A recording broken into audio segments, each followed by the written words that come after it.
BNP chairperson ও সাবেক প্রধানমন্ত্রী বেগম খালেদা জিয়া আর নেই।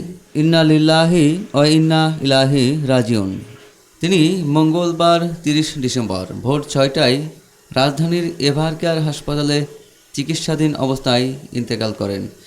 বেগম খালেদা জিয়ার মৃত্যু সংবাদটি নিশ্চিত করেন বেগম খালেদা জিয়ার ব্যক্তিগত চিকিৎসক ও বিএনপি জাতীয় স্থায়ী কমিটির সদস্য অধ্যাপক ডক্টর AZM জাহিদ হোসেন।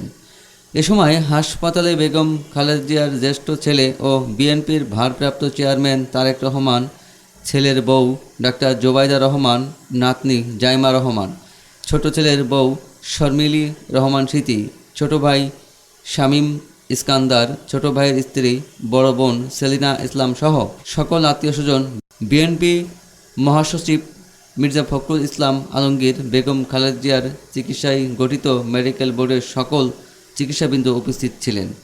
মরহুমা বেগম খালেদা জিয়ার নামাজের জানাজার সময়সূচি পরবর্তীতে জানিয়ে দেওয়া হবে।